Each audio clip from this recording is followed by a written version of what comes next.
À Colmar, un après-midi pluvieux de novembre 2022, la lumière grise filtrait à travers les fenêtres du salon. Dehors, les gouttes frappaient doucement le rebord de la fenêtre, un son familier et apaisant. À l'intérieur, le petit Léo, âgé de 6 ans, était assis en tailleur sur le parquet. Autour de lui, ses feutres de toutes les couleurs étaient éparpillés, à côté d'une simple feuille de papier blanc. Sa mère, Sophie, préparait un goûter dans la cuisine adjacente. De temps en temps, elle jetait un œil attendri vers son fils, s'attendant à découvrir sur le papier une voiture de course aux formes improbables ou peut-être un super-héros aux muscles démesurés. C'était ce que dessinaient les garçons de son âge. Mais ce jour-là, le dessin de Léo était différent. Sophie s'est approchée, une tasse de chocolat chaud à la main. Sur la feuille, elle a découvert le dessin d'une maison. Ce n'était pas leur appartement moderne. Ce n'était pas non plus la maison de ses grands-parents. C'était une bâtisse ancienne, avec des volets à l'alsacienne et un petit balcon en fer forgé. Le tout dessiné avec une précision qui la laissa perplexe. Les lignes étaient étonnamment droites pour un enfant de 6 ans. Chaque détail semblait avoir été observé, mémorisé. Intriguée, elle s'est accroupie à côté de son fils. « C'est une jolie maison, mon chéri. C'est laquelle ?» a-t-elle demandé avec douceur. Léo a levé la tête. Son regard d'enfant, habituellement pétillant et joueur, était soudainement devenu grave, presque lointain. Avec un calme déconcertant, il a répondu, sans la moindre hésitation, « C'est ma vraie maison, avant, quand j'étais Élise. » Cette phrase, prononcée avec le plus grand sérieux, a suspendu le temps dans le salon des Leroy. Ce n'était pas une blague, ce n'était pas un jeu, c'était une affirmation. Et cette affirmation est le point de départ d'une histoire qui va non seulement bouleverser une famille entière, mais aussi attirer l'attention de spécialistes reconnus. Je vous demande de rester bien avec nous, car un détail matériel, un objet très précis, que Léo décrira plus tard, deviendra la clé de voûte de tout ce récit, la preuve qui mettra tout le monde d'accord à la toute fin. Pour bien comprendre le choc que cette déclaration a provoqué, il faut d'abord connaître la famille Leroy. Sophie et Marc, les parents de Léo, sont des gens que l'on pourrait qualifier d'ordinaires, de pragmatiques. Elle est comptable, il est informaticien. Ils vivent dans un appartement fonctionnel en périphérie de Colmar, un lieu sans histoire particulière, sans grenier poussiéreux rempli de vieux souvenirs. Leurs convictions sont ancrées dans le réel, le tangible, le démontrable. Le paranormal, les histoires de vies antérieures, tout cela appartenait pour eux au domaine du folklore ou de la fiction. Leur monde était fait de chiffres, de logique et d'emploi du temps bien réglés. Au début, leur réaction fut donc tout à fait prévisible. Ils ont pensé que leur fils avait une imagination débordante, peut-être influencée par une histoire entendue à l'école ou un dessin animé vu à la télévision. Un jeu de rôle un peu plus élaboré que les autres. Ils ont souri, un peu gênés, et ont tenté de ne pas y prêter plus d'attention. « Ah oui, et elle était comment, cette Élise ?» a demandé Marc le soir même, sur un ton léger, espérant que le jeu s'épuiserait de lui-même. Mais le jeu n'en était pas un. Loin de s'estomper, les affirmations de Léo sont devenues de plus en plus précises, de plus en plus insistantes au fil des jours. Il ne parlait plus seulement de la maison. Bientôt, un autre personnage a fait son apparition dans ses récits, sa sœur d'avant, une certaine Suzanne.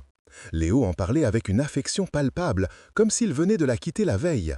Il racontait des bribes de souvenirs, des jeux partagés, des secrets murmurés. En parallèle de ces souvenirs étranges, un autre phénomène, bien plus angoissant, a commencé à se manifester. Léo a développé une peur panique de l'eau froide. Un simple bain un peu trop frais pouvait déclencher une crise de larmes incontrôlable. La nuit, des cauchemars le réveillaient en sursaut.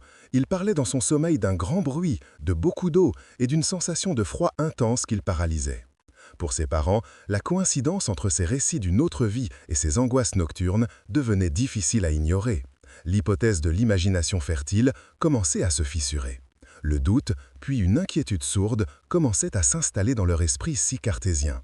Ce ne sont plus des doutes qui vont s'accumuler, mais 3 faits précis, 3 moments distincts qui, en l'espace de quelques semaines, vont faire basculer l'inquiétude des parents vers une angoisse profonde. Le premier événement s'est produit lors d'une promenade en famille un samedi après-midi dans le centre historique de Colmar. En passant devant la vitrine d'une vieille boulangerie, fermée depuis des années mais dont l'enseigne en fer forgé était toujours là, Léo s'est arrêté net. Son visage s'est décomposé et il s'est mis à pleurer. Pas les pleurs d'un caprice, mais des sanglots profonds, empreints d'une tristesse d'adulte. Sophie s'est agenouillée, lui demandant ce qui n'allait pas. À travers ses larmes, Léo a pointé du doigt la boutique et a murmuré « C'est là qu'on achetait les bretzels sucrés, avec Suzanne. Ils étaient toujours chauds. » Sophie et Marc se sont regardés déconcertés. Ils n'avaient jamais entendu parler de bretzel sucré. Par curiosité, quelques jours plus tard, Marc a posé la question à un collègue plus âgé, originaire de Colmar. La réponse l'a glacé. Cette boulangerie était effectivement célèbre pour ses bretzels sucrés, une spécialité locale qui n'était plus fabriquée depuis les années 1970. Le deuxième incident fut encore plus troublant. La famille se baladait dans le quartier de la Petite Venise, un lieu emblématique de la ville avec ses canaux et ses maisons à colombages. Alors qu'il s'apprêtait à traverser un petit pont de bois qui enjambe la Lauche, Léo a eu une réaction de panique. Il s'est agrippé à la jambe de son père, refusant d'avancer. Il tremblait de tout son corps. « Non, pas là !» a-t-il crié. « Il y a eu un grand bruit et beaucoup d'eau. » Ces mots faisaient un écho direct et terrifiant à ses cauchemars récurrents. Il décrivait le pont avec une exactitude déconcertante, mentionnant une latte de bois un peu plus usée que les autres, un détail que ses parents, pourtant des habitués des lieux, n'avaient jamais remarqué. Pour lui, ce pont n'était pas un lieu de promenade, mais une scène de terreur. Enfin, le troisième détail, peut-être le plus subtil, mais aussi le plus étrange. Un soir, alors que Léo jouait tranquillement dans sa chambre, Sophie l'a entendu fredonner. Ce n'était pas une comptine apprise à l'école, ni le générique d'un dessin animé. C'était une vieille mélodie, une chanson d'amour un peu désuète. Intriguée, elle a enregistré discrètement l'air avec son téléphone. Plus tard, elle l'a fait écouter à sa propre mère. Sa grand-mère a immédiatement reconnu la chanson. C'était un titre populaire de l'année 1956, une mélodie que ni Sophie ni Marc n'avaient jamais écoutée et qui ne passait plus à la radio depuis décennies. L'imagination d'un enfant ne pouvait pas inventer cela. Ces trois événements, la boulangerie, le pont et la chanson, formaient un faisceau de preuves trop cohérent pour être ignorés. Dépassés, les Leroy ont compris qu'ils ne pouvaient plus gérer la situation seuls. Leur pragmatisme les a poussés à chercher une aide professionnelle, non pas un médium ou un spécialiste du paranormal, mais une autorité scientifique. Ils ont pris contact avec le docteur Isabelle Fournier, une pédopsychiatre reconnue de Strasbourg, réputée pour son approche rigoureuse et son esprit ouvert. Lors de la première consultation, Sophie et Marc ont exposé les faits avec la peur d'être pris pour des fous. Le docteur Fournier les a écoutés avec une attention calme et bienveillante, sans jamais laisser paraître le moindre jugement. Son approche était scientifique, prudente. Elle a immédiatement émis une hypothèse rationnelle, la cryptomnésie. Elle leur a expliqué en des termes simples ce que cela signifie. C'est un phénomène où le cerveau enregistre des informations, des images vues, des conversations entendues, parfois de manière très fugace, et les stocke dans l'inconscient. Des années plus tard, ce souvenir peut refaire surface, mais la personne n'a plus conscience de son origine. Elle a l'impression de l'inventer ou, dans le cas d'un enfant, de l'avoir vécu. Pendant plusieurs séances, le docteur Fournier a reçu Léo seul. Elle a documenté et enregistré méticuleusement chaque détail que le garçon racontait, sans le contredire ni l'encourager. Elle a noté les noms, les lieux, les émotions. Elle agissait comme une archiviste de la mémoire de cet enfant. Et c'est un point absolument essentiel pour la suite de notre récit, je vous demande de bien le garder en tête. La date de ces enregistrements, le 15 janvier 2023, est cruciale. Elle constitue une preuve formelle, datée, de tout ce que Léo savait et avait raconté, bien avant que ses parents ne commencent la moindre recherche de leur côté. Chaque mot de Léo était désormais consigné à l'abri de toute suggestion extérieure. Mais l'hypothèse de la cryptomnésie, aussi rationnelle soit-elle, laissait Sophie et Marc sur leur faim. Elle n'expliquait pas la charge émotionnelle si intense de leur fils, sa tristesse devant la boulangerie, sa terreur sur le pont. Poussés par une curiosité qui se mêlait désormais à une angoisse palpable, ils ont décidé qu'ils ne pouvaient plus rester passifs. Ils devaient vérifier un nom, le premier que Léo avait prononcé. Élise. C'était une démarche presque irrationnelle pour des esprits comme les leurs, mais ils sentaient qu'ils le devaient à leur fils, et peut-être aussi à eux-mêmes. Leur quête les a menés aux archives départementales du Haut-Rhin. L'endroit était silencieux, presque solennel, imprégné de l'odeur caractéristique du vieux papier. Entourés d'historiens et de généalogistes amateurs, ils se sentaient un peu perdus, comme des intrus dans un monde qui n'était pas le leur. Ils ont commencé à consulter les archives de la presse locale, les collections du journal L'Alsace, en se concentrant sur les années 1950, la décennie de la chanson fredonnée par Léo. Les heures passaient, lentes et fastidieuses. Ils faisaient défiler des pages et des pages de microfilms, leurs yeux fatigués par la lumière blafarde de l'écran. Il cherchait une aiguille dans une botte de foin, sans même être sûr que l'aiguille existe. Et puis, alors que le découragement commençait à poindre, Marc a arrêté le défilement. Son doigt s'est posé sur une petite colonne au milieu d'une page datée du 14 février 1958. C'était une notice nécrologique, courte, discrète. Mais les mots qui y étaient inscrits ont fait l'effet d'un coup de tonnerre. Elle annonçait le décès accidentel d'une jeune femme de 22 ans, Élise Dubois, couturière à Colmar. Le cœur de Sophie s'est mis à battre à tout rompre. Ils ont relu la notice plusieurs fois, comme pour s'assurer qu'ils ne rêvaient pas. Et puis ils ont vu la dernière phrase, celle qui a tout fait basculer. L'article mentionnait brièvement qu'Élise laissait dans le deuil ses parents et sa sœur, Suzanne. Le choc fut total. Le nom était correct. Le prénom de la sœur, ce détail si intime que Léo répétait avec tant d'affection, était là, noir sur blanc, imprimé depuis plus de 60 ans. L'enquête de la famille a pris alors une toute autre dimension. Ce n'était plus une simple vérification, c'était devenu une quête de vérité. Fort de ces informations, ils ont contacté un historien local, M. Bernard Lacroix, un homme d'un certain âge, passionné par l'histoire de sa ville et connu pour sa mémoire phénoménale des familles de Colmar. Ils lui ont exposé les faits avec prudence, craignant sa réaction. Mais M. Lacroix, loin de les prendre de haut, a été immédiatement intrigué. Il a confirmé les faits de la notice nécrologique et, grâce à de vieux registres municipaux, il a même retrouvé l'adresse de la maison familiale des Dubois à l'époque. Quelques jours plus tard, il leur a envoyé une vieille photographie en noir et blanc de la rue. C'était elle, sans l'ombre d'un doute. C'était la maison que Léo avait dessinée avec une précision si troublante ce jour de pluie. Tout semblait correspondre. L'historien, piqué au vif par ce mystère, a poussé ses recherches et a réussi à retrouver, via des archives d'un club de photos de l'époque, un portrait d'Élise Dubois. Il a envoyé le cliché au Leroy. Sur la photo, une jeune femme souriante, aux cheveux sombres et au regard lumineux, fixait l'objectif. La famille pensait avoir enfin trouvé la réponse, aussi incroyable, aussi folle soit-elle. Léo était la réincarnation de cette jeune femme. Et c'est précisément là, au moment où il pensait toucher au but, que survient la première grande reviravolta de cette histoire. Un soir, dans le calme du salon, Sophie s'est assise à côté de Léo, qui construisait une tour en Lego. Elle lui a tendu la photo d'Élise, son cœur battant la chamade. Elle a choisi ces mots avec une infinie douceur. « Mon chéri, regarde, c'est toi avant ?» Léo a posé ses Legos. Il a pris la photo, a regardé attentivement le visage de la jeune femme pendant un long silence. Il a froncé les sourcils, non pas de confusion, mais de concentration, comme s'il cherchait à placer un visage familier. Puis il a relevé les yeux vers sa mère et a répondu avec une certitude absolument désarmante. « Non, ça, c'est Élise, c'est ma meilleure amie. » Cette simple phrase, prononcée avec l'innocence d'un enfant de 6 ans, a anéanti en une seconde toutes leurs conclusions.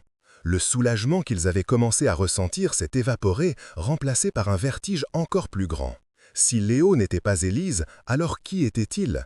Et comment pouvait-il connaître tous ces détails si intimes de la vie de cette femme, une femme décédée plus de 60 ans avant sa propre naissance? Le mystère, au lieu de se résoudre, venait de s'épaissir de manière spectaculaire. Ils étaient revenus au point de départ, mais avec une certitude supplémentaire. Quelque chose d'inexplicable s'était réellement produit dans cette ville de Colmar en février 1958. L'historien, Bernard Lacroix, fut le premier à se ressaisir. Pour lui, le mystère n'était plus une simple curiosité locale. C'était devenu un défi intellectuel. La déclaration de Léo « C'est ma meilleure amie » avait ouvert une porte qu'il n'avait même pas soupçonnée. Intrigué, il reprit donc ses recherches, mais cette fois, sa méthode était complètement différente. Il ne cherchait plus Élise, il cherchait son entourage, ses amis, ses collègues.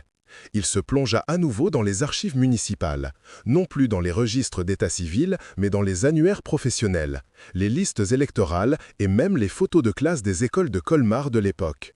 Il voulait reconstituer le tissu social qui entourait cette jeune femme. Ses efforts finirent par payer. En consultant les registres du commerce des années 50, il découvrit qu'Élise Dubois travaillait comme couturière dans un petit atelier du centre-ville, rue des Marchands. L'atelier, qui n'existe plus aujourd'hui, employait à l'époque 4 jeunes femmes. Grâce au registre du personnel qu'il a pu retrouver, il a mis un nom sur les collègues d'Élise. Parmi elles, une certaine Marie Lefebvre, du même âge qu'elle. Les 2 jeunes femmes habitaient le même quartier. Il était fort probable qu'elles soient proches. L'historien sentait qu'il tenait une piste sérieuse. Poussé par cette intuition, il retourna consulter la presse de février 1958. Mais il ne se contenta plus de la notice nécrologique. Il éplucha les articles des jours qui ont suivi la date fatidique du drame. Et c'est là, dans une édition de l'Alsace, datée du 16 février 1958, 2 jours après le premier avis de décès, qu'il fit une découverte tragique. Un article plus détaillé, en page locale, relatait les circonstances de l'accident. Le titre était sans équivoque. « Drame de la Loche, une deuxième jeune femme portée disparue ». L'article expliquait que l'accident qui avait coûté la vie à Élise Dubois n'avait fait une, mais 2 victimes. Marie Lefebvre était avec elle ce jour-là sur le petit pont de bois. Le journaliste décrivait la crue exceptionnelle de la rivière, un courant violent et glacial qui avait emporté les 2 amies. Le corps d'Élise avait été retrouvé quelques centaines de mètres en aval. Mais celui de Marie, malgré les recherches acharnées des pompiers, n'a jamais été retrouvé. Cette révélation a eu l'effet d'un éclair, elle changeait absolument tout.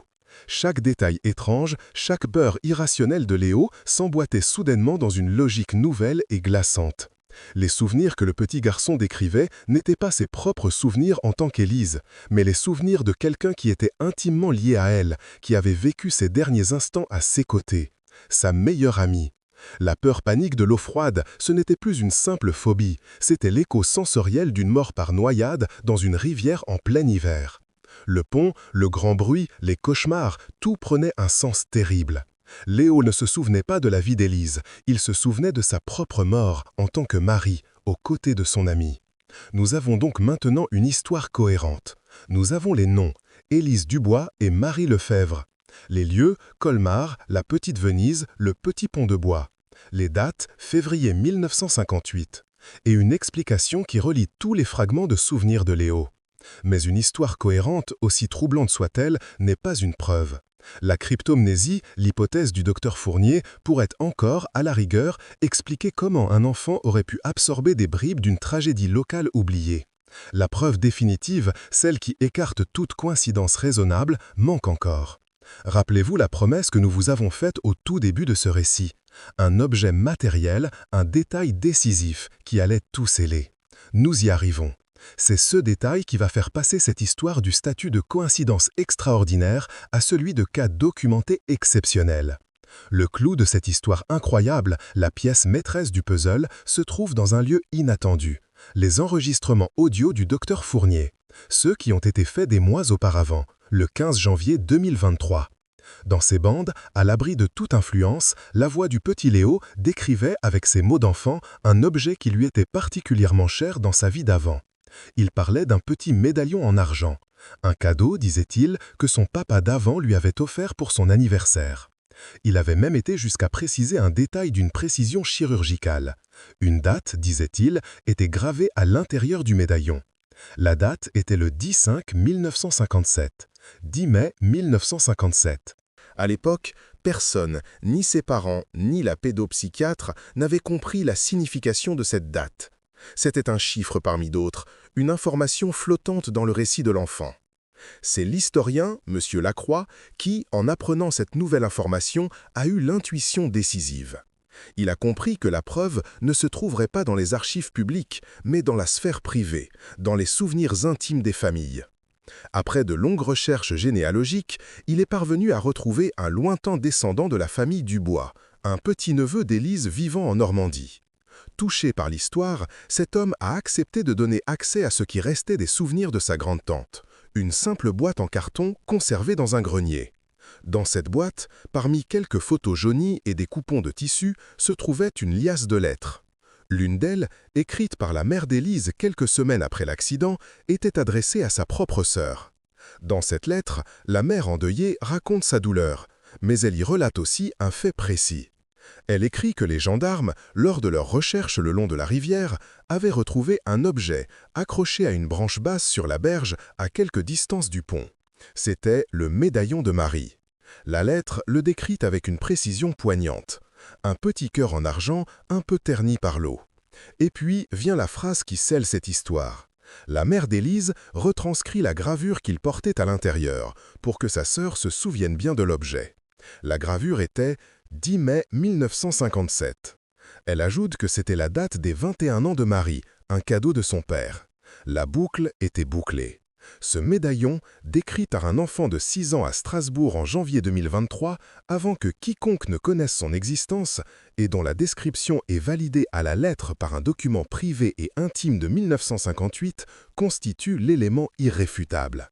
C'est le détail qui fait basculer ce récit du statut d'histoire étrange à celui de cas documenté exceptionnel, un cas qui défie les explications rationnelles, comme la cryptomnésie. Un enfant ne pouvait pas avoir eu accès à une lettre privée rangée dans un grenier à des centaines de kilomètres de là. Par respect pour la famille et pour préserver sa tranquillité, tous les noms que nous avons utilisés dans ce récit ont bien sûr été modifiés.